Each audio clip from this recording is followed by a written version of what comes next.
All right, welcome back, everybody. Shane Carter here, Hampshire Capital.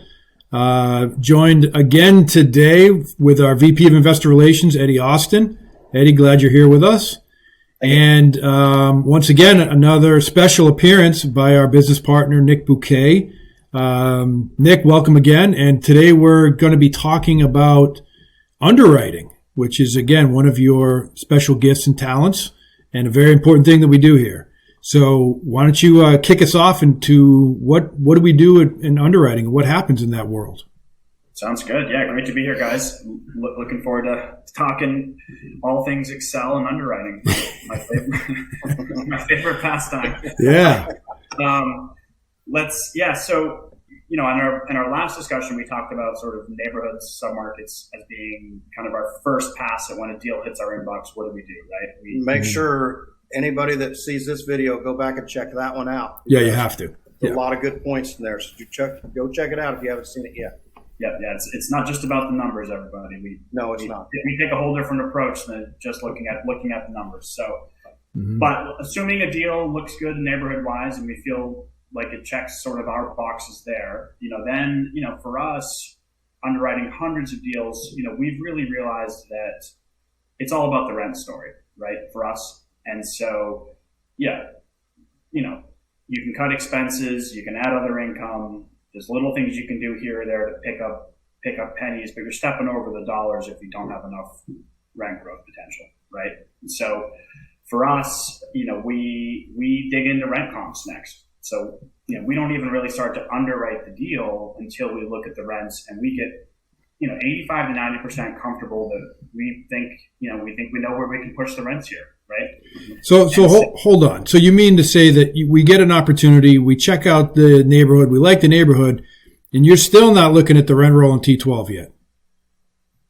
We're doing a rent comp analysis next. Yeah, I'm looking at the rent roll to understand in-place rents. Just that though, just in-place rents by floor plan. Okay, so got it. I want to understand, but I'm not in the Excel model pulling 100 levers and trying to get a deal to work. I want to understand where are the rents today, where can we take them over a reasonable period of time, which for us is, we like to see kind of 24 months is a good renovation window for us, conservative sort of timeline to renovate units. If rents are X today, where do we think they're going to be in 24 months when we're done renovation? I got a question. Eddie. Maybe I've been doing this all wrong, Nick. So when I find a property, not on LoopNet, first thing I do, I grab a piece of paper and I'm like, sale price, cap rate, loan, 25% down, NOI, and then cash flow. So you're digging into it from an extreme educated level by going straight to rents. So you're understanding what the GPI could be before anything else. And what you're doing is not wrong. It's just different because we're total return investors, and for us to hit the internal rates of return, annualized return that we're trying to get for our LP investors, we've kind of realized and learned that we need to build a certain amount of rent over between acquisition and realization of the sale of the asset. Right. And so. And you're not going to build, when I say rent, I'm really talking about NOI growth, net operating. Right, absolutely. Which is mostly a function of how much can you push your rents. Again, you can do some expense trimming, or optimization, same thing on other income, you can add some other income items, but you're just not going to build enough of that. You're not going to build enough of that to drive enough NOI to really create the value that we want to see in these type of investments. And I think and by using that style, we're able to generate, a 20+% IRR to our investors. And we're also able to hit some impressive cash on cash numbers. And that multiple of, somebody puts in $100,000, like the Dallas deal that we're looking at right now or closing on, that's 2.58x. We're 2.5 times the money. Almost 3. We're just shy of 3. So that method's definitely working. Yeah, and the other thing to add to that, so for us, rents are critical. So I take a look at the rent roll, then I just start to look at comps, right? And and how you pick comps is different deal by deal. Depends on density of the submarket, product type in the submarket, location. So again, kind of weaving it back into the neighborhood submarket discussion, understanding what the demographics are, and then until I get that initial pass of the rent comps done. Again, I'm not doing any real underwriting. I'm just looking at basically underwriting the rents, but not underwriting the entire deal in its entirety. So do you use rent comps that are within a certain age parameter of the subject property, or is it more location based? It's really both. So it's proximity and age. And proximity, closer is better. And I typically try to keep it pretty tight. I mean, I like to keep it within 2 miles, particularly in these dense MSAs and markets we're looking at. I mean, 2 miles is forever in some of these. It's completely different area in some of these. Yeah, it could be a totally different neighborhood, right? But the upside of these big cities that we're looking at is they often have dense apartment concentrations. So within a mile, you may have 4 or 5 comps, and you got to put yourself in the tenant's shoes, right? Like Eddie's going to look at apartment at Summerland Springs in Dallas, or just throw out a name out there. Yeah. And there's 4 deals next door. That's what he's going to probably shop. If he wants to live in that area, he's going to shop those 5 deals, Summerland Springs and the 4 properties around there. Yep. And there could be a vast difference in rents depending on finishes, but they're probably going to be similar vintage. And let's say that's an 85 deal. I'm probably looking at I'm going to look at kind of a submarket rents, kind of within a 1.5 to 2 mile radius. And I'll look to see who's outperforming the property and where do we sit within, the totality of the property set there. And then I'm going to refine it down and say, okay, let's just look at 75 to 95. This is an 85 deal. Mm-hmm. Let's see where we sit in that set. And so it's a bit of it's definitely an art and a science in terms of figuring out kind of what you can comp to. But look, if you have a similar vintage asset within a reasonable proximity to your property that's got renovated units that are getting $200 or $300 more per month for the floor plans than you're getting on average, then I think you, with a fair amount of confidence, know that if you do something similar and you operate the property well, that you can get rents close to that number, if not at that number. So yeah, sorry. Is this as easy as when you're looking at the asset, you walk out to your car and you jump on a rental meter and then you put in location and rent and bedroom size and then you pull that report? Not really. I had to thought in. And look, I mean, there's a lot you can accomplish with data tools online, but you still got to get out there and you've got to get eyes on it because how stuff looks and feels in person is so much different than what the data. But look, the data, if the rents online tell you that there's not a real upside advantage to the property you're looking at, going and seeing the asset's not going to tell you a different story, right?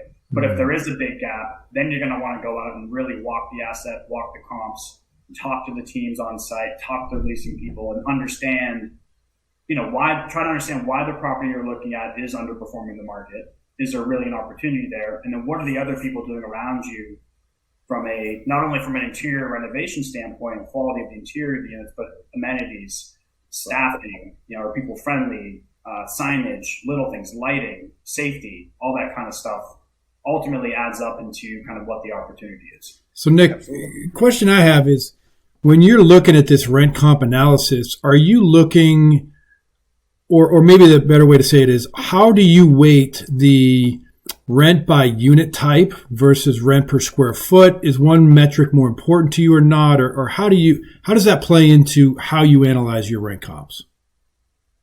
Yeah, I think, we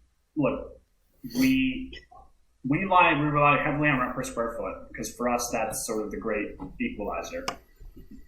But I'm going to caveat that by saying the concluded rent still got to make sense within the market averages because residents, potential tenants don't think on a rent per square foot basis. Right.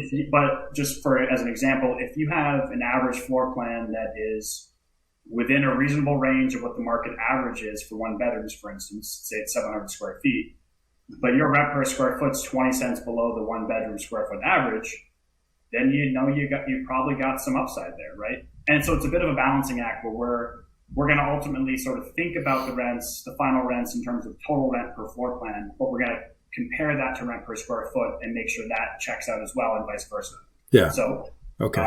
Because like you might have a floor plan that's 100 square feet smaller than the other one bedrooms in the market, and so it may look like on a rent per square foot basis you got a ton of room, but then practically speaking, your rents for a 600 square foot unit are higher than the 700s, and that probably doesn't check out. Yeah. So it is a balancing act, but I found over time the rent per square foot is probably the quickest way to get a barometer on the opportunity. But then you got to balance it out. Yep. Also, Nick, when we're doing this, are you looking at also, so, we're always looking at unit mix and 1 1s, 2 1s, 3 1 or 3 2s or whatever that may be. So with that, are you looking at that the asset, it's a mix of, say, two 1s and 3 2s, and that is kind of where everyone is trying to go, is that's the style of apartment they're looking for. And then what is the rent for that? Is that that kind of a metric you also look at and pay attention to? As far as unit mix compared to the area? Yeah, I think, we do look at, we somewhat pay attention to unit mix, but it's less about what the comparable properties have for unit mix and more about back to demographics and submarket, like what's that demographics and submarket, right? Like if you've got a $75,000 area, average income.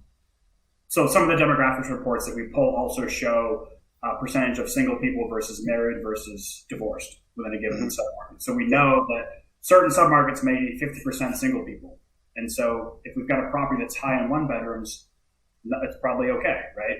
But if we're looking at a submarket where we've got 80% families and the incomes are $45,000, and it's likely maybe multi-generational families living together, which is very common in these properties, then 1 bedrooms could be a risk. It doesn't mean there's not demand for them, but maybe we can't push the rents like we thought, and we really might want to, that might, again, it sort of just informs the business plan, and it's something to think about, but it's not, we don't have any hard or fast rules internally around, we have to have XYZ unit mix. It's more about matching the unit mix to the demographics and the opportunity.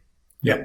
That answered my question exactly. Yeah. And again, all of that is leading to ultimately part of the formation of the business plan and what makes sense and what's intelligent to do for this particular asset, given all those demographics you just listed.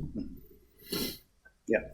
Yeah. You definitely don't want to buy a building full of 1 1s when nobody wants that. No. That's right. And it costs a fortune to bifurcate it, to knock it down to make it, 2 1s. Yeah, and some of that can be understood and mitigated too by looking at historic occupancy and, has a property struggled historically because of the unit mix. And, in a lot of these high growth, high demand markets that we're playing in, it doesn't really matter what the unit mix is. Occupancy is pretty strong and consistent. But again, I think it can give you the sort of second level thinking there is understanding, how does that unit mix fit into the sort of, the fabric of the area, right? Yeah, the mix of the absolutely, area. yeah. And so you do your rent comp analysis, and are you, when you're looking at the comps and sort of where other people are and what the pro forma rents are going to be, how do you gauge what in our business plan? How do you gauge what our pro forma rents ought to be or could be, and how do we underwrite that? Yeah. I mean, I think we typically will start by kind of setting the rents as close to market as we can, just to sort of see. But then we'll ultimately, we typically don't overshoot the market ever. Actually, I shouldn't say typically. No, we never do that. We're always chasing rents or marking rents at a property to the market at most aggressive. We will likely try to shave 25 or $50 off that number to give us a little bit of cushion. But we're never sort of going into a market, looking at the comps and trying to make some broad macro prediction as to where this market's going to go. We want to piggyback off existing data for sure. So is it safe to say that we generally would underwrite, given what you've just said, sort of our pro forma rents for, the end of year 2 are going to be at or slightly below what the market is today? Yeah, I'd say we're underwriting to today's rents essentially, but we're not projecting our rents to grow any faster than the market rents should grow. So, got it. Okay. If our rents are $1,000 today and the market today is $1,200, we're coming in 1150, 1175 to give us a little bit of safety. But we're not coming in at 1300, assuming that the market's going to get a 5% bump this year kind of situation. So, got it. Yeah, that makes sense. Yep. Especially given the market conditions we're in now, right? I mean, you got to be conservative on what that organic rent growth can be. Yep. And, I think we've, the days of, I think, we're back to a 3.5% year over year average rent growth. So, yeah. Again, a lot of underwriting in the last 24 months has got pretty skewed with these sort of huge year over year, at least year one, year two organic rent growth numbers, which, if you timed it right, was supported, but it's pretty speculative and not sustainable. And so, for us, like, we need to see that even if we strip out any rent growth from an organic perspective, if we just mark the property to market, do we have a compelling value add story, right? And so that's an analysis that we do in the pro forma. Once we get to the rent conclusion, we'll look at all of that as well and sort of try to understand, and what I found is, like, there's a certain threshold that we need to be at on that initial rent comp analysis before we even get to a full underwrite. Like, if I look at the rents today in the market and we're only 8% under market, I'm probably not even going to underwrite the deal because that's just not enough. There's not enough there, right, to warrant another 2 or 3 hours of time to actually go through the full modeling and looking at expenses and T12 and other income and all the other levers that we ultimately pull. Because, these models they're great, but they're also, the more variables you have to play with, the less accurate the model is. And so at the end of the day, while we have a lot of ways to make our model very precise and accurate, there's only a few major inputs that drive the model. It's rents, it's cap rate, and it's and your rent growth and your expense growth assumptions. Right. Those are your big 3 or 4. So go back to that on rent growth. I was at Best Ever Conference last year, and had a gentleman walk up, and he's like, "Hey man, I've been looking at a few properties, and I got some that you might be interested in investing in." We had a 506c fund at that time, and he said, I'm underwriting these properties at an impressive level, and we're underwriting at rent growth like 7%. And I went, I said, that's too much. I'm going to respectfully step away at this time because that's not something I'm going to raise money for or invest in personally. It's not a model that I think will continue.